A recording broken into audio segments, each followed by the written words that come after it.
왔잖아요.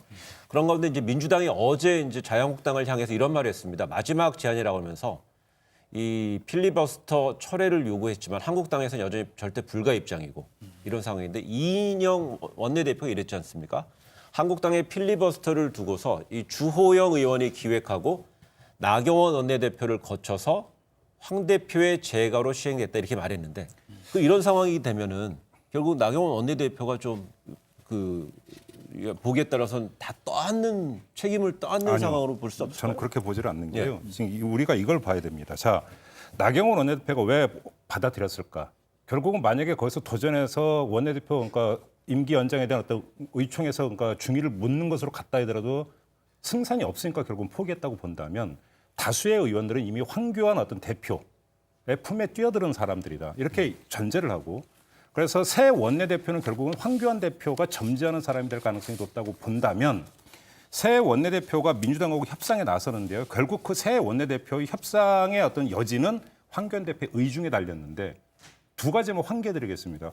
황교안 대표가 단식에 들어가면서 세 가지 절대 안 된다라고 했던 것 중에 두 가지가 선거법 개정 안 돼, 공수처 절대 안 돼, 철회 요구였어요. 철회 요구.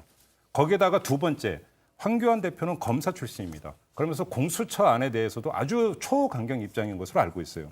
이런 상태에서 과연 황교안 대표가 자 이건 나경원 대표가 원내대표가 저질렀던 일이니까 없어졌고 이제 한번 협상을 해보자. 네. 이렇게 갈 가능성보다 오히려 더 강경으로 갈 가능성이 더 높지 않는가. 일단 그렇게 봅니다. 그건 뭐 저도 동의합니다. 그러니까 더 강경으로 갈 가능성이 높다는 논리 또 상황을 설명을 잘 해주셨는데 그럼에도 불구하고 지금 전쟁 중에 장수를 바꾼 거나 마찬가지잖아요. 그러니까 새로운 모멘텀은 그래도 만들어질 가능성이 있다. 예를 들어서 지금 여당 쪽에서도 일방적으로 뭐 패스트트랙 뭐 다 철회하라 이럴 것이 아니고 정말 이제 새로운 원내대표가 나오면 자 우리가 여기까지는 합의해서 처리하고 본회의 열어서 그리고 이 부분은 또 이제 펜딩 이슈로 논의하자는 그런 무슨 서로 주고받는 대화가 돼야 되는데 지금 서로 자기 입장에서는 한 발도 안 물러나면서 패스트트랙 무조건 철회해라. 근데 이쪽에서는 공수처법하고 이거 상정하지 마라. 이런 식으로 하니까 접점이 안 만들어지잖아요. 근데 그 부분에 대해서 그래도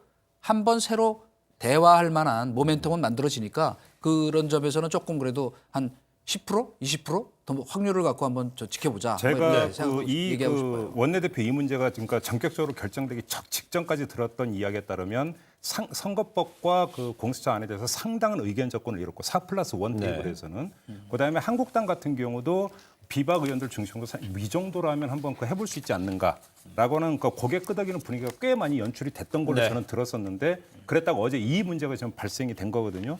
만약에 그래서 이게 초강경으로 간다면 현실적인 방안은 제가 볼 때는 대타협은 별로 가능성이 없다고 봐야 되고 표결 강행으로 갈 가능성이 저희가 이 시점에서